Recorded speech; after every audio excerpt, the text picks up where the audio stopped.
எல்லாருக்கும் நமஸ்காரம். இன்னைக்கு 13வது சோஸ்திரம். ருத்ரோ பகுசிரா பப்ருர் விஸ்வயோனி சுசிச்ரவத் அமிர்த சாஸ்வதஸ்தானுர் வராரோகோ மகாதபக. ருத்ரோ பகுசிரா பப்ருர் விஸ்வயோனி சுசிச்ரவத் அமிர்த சாஸ்வதஸ்தானுர் வராரோகோ மகாதபக. இதை எப்படி சொல்லணும்னா, ருத்ரோபோகிசிரா பப்ருர் விஸ்வயோனி சுசிச்ரவத் அமிர்த சாஸ்வதஸ்தானுர் வராரோகோ மகாதபக அப்படி சொல்லணும். ருத்ரோபகிசிரா பப்ருர் விஸ்வயோனி சுசிச்ரவத் அமிர்த சாஸ்வதஸ்தானுர் வராரோகோ மகாதபக அப்படி சொல்லணும். இதில் ருத்ரோ முதல்ல ருத்ரோன்னு இருப்பார். ருத்ரன்னா அழறது. ருத்ரன்னா அழறது. ருத்ரோ இந்த இடத்துல என்னன்னா, நம்ம அழைச்சது ருத்ரன்னா அழறது. ருத்ரோன்னா நம்மளை அழைச்சது நம்மளுக்கு நன்மை, அதான் சோதனைகளை கொடுத்து நமக்கு நன்மைகளை செய்வாராம். அதான் ருத்ரோ பகுசிரா. ருத்ரோன்றது அதான். பகுசிரான சிரான்னா தலை, சிரஸ்ன்ற பாருங்க. அதான் சிரஸ்ன்றது தான் சிரா. இவன் தலை. பகுன்னா எண்ணற்ற எக்கச்சக்கமான தலைகளை உடையவராம். அப்படின்னா என்ன அர்த்தம்? இந்த உலகத்தில் இருக்க ஒவ்வொரு ஜீவாத்மாவும் அவர் தான், பெருமாள் தான், மகாவிஷ்ணு தான். அதான் பகுசிரா பப்ருன். பகுசிரான்றது எண்ண முடியாத அளவுக்கு தலையா. எவ்வளவு மக்கள் இருக்கா, அத்தனை பேரோட தலையும் அந்த பெருமாளோட தலை தானே. அதனாலதான் பகுசிரா பப்ருன். அத்தனை பேரோட உள்ளங்கள்லையும் மனசுலையும் அத்தனை பேரோட உருவமாகவும் இருக்குது பெருமாள் தான். அதனால அத்தனை தலைகள் இருக்கு இல்லையா, அதனால பகுசிரா எண்ண முடியாத அளவுக்கு தலைகள், எண்ணற்ற தலைகளை உடையவர். பகுசிரான்றது அதான். பகுசிரான்றது பல சிறப்புகளை உடையவர். பகுசிரா பப்ருன்னா பாரம், எடை. பப்ருன்னா பாரத்தை தாங்கி நிற்பவன்.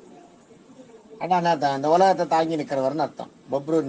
ப்ருன்னா பாரம், பப்ருன்னா அதை தாங்கி நிற்கிறது, இந்த உலகத்தை தாங்கி நிற்பவன் அப்படின்னு அர்த்தம் பப்ரு.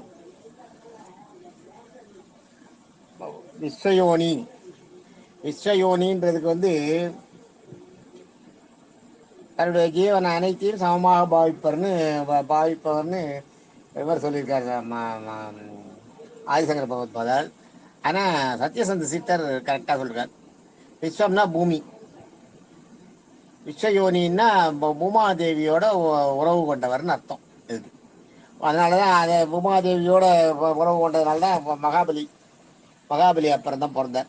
அதனால இது ஓரளவு கரெக்ட். விஸ்வயோனின்றது பூமாதேவியோட உறவு கொண்டவர், பூமாதேவி மணந்தவர்னு சொல்லலாம் விஸ்வயோனி. அப்புறம் சுசிஸ்ரவான்றது சுசின்றது தூய்மைன்னு ஒரு அர்த்தம், இனிமைன்னு ஒரு அர்த்தம். சிரவணம்னா கேட்கறது. சொல்றதுக்கு பேரும் சிரவணம்னு உண்டு. சொல்றதுக்கு பேரும் சிரவணம்னு உண்டு, கேட்கறதுக்கு பேரும் சிரவணம்னு உண்டு. நம்ம எப்படி வேணாலும் எடுத்துக்கலாம். இனிமையான சொற்களை விரும்பி கேட்பவன் எடுத்துக்கலாம். அதே மாதிரி தூய்மையான சொற்களை சொல்பவன் எடுத்துக்கலாம். சுசித்ரவான்றதுக்கு ரெண்டு அர்த்தமும் இருக்கு. இனிமையான சொற்களை கேட்பவன், இனிமையான சொற்களை சொல்பவன் எடுத்துக்கலாம். அதான் இந்த இடத்துலையும் பாருங்க, அந்த சிரவணன்றதுக்கு ரெண்டு இடத்துல எப்படி வேணா வருது பாருங்க மீனிங். முன்னாடி சேர்றதை பொறுத்து தான் இருக்கு. அடுத்தது அமிர்தன்றது அமிர்தத்துக்கு சொந்தக்காரன். அது மாதிரி எவ்வளவு துதித்தாலும் அமிர்தம் போல் திகட்டாதவர்னு ஆதிசங்கர பகவத்பாதால் சொல்லியிருக்கார். இவர் சத்யசந்த ஜீயத்தில் அமிர்தத்துக்கு சொந்தக்காரர்னு சொல்லிட்டார். அவ்வளோதான். ரெண்டும் ஒன்று தான், பரவாயில்ல. அது ரெண்டும் ஓகே தான், ரெண்டுமே சரியாதான், ஒரே அர்த்தம் தான். சாஸ்வதன்னா சாஸ்வதஸ்தானு, அது ஒரு பேர். சாஸ்வதன்றது அசைக்க முடியாதது. ஸ்வதன்னா அசைக்கக்கூடியது, தானா அசையாது. நீங்க அசைச்சா அசையும். ஸ்வதன்னா. சாஸ்வதன்னா நீங்க என்ன பண்ணாலும் அசைக்க முடியாது. ஸ்தானுன்னா நிலை கொண்டு இருக்கிறது, அசைக்க முடியாத நிலை கொண்டவர்னு அர்த்தம். சாஸ்வத ஸ்தானுன்னா அசைக்க முடியாத நிலையை கொண்டவர் அப்படின்னு அர்த்தம். அடுத்தது வரா ரோகோ. ரோகம்னா அமர்ந்து உட்காருறது, ரோகம்னா உட்காருறது. வர்றது வந்து பரமபதத்துக்கு பேர் வர்றன்னு பேர். வரா ரோகம்னா பரமபதத்திலேயே அமர்ந்திருப்பவர் அப்படின்னு அர்த்தம். அது அம்மா இது நம்ம வரா ரோகம்னா பரமபதத்தில் அமர்ந்திருப்பவர்.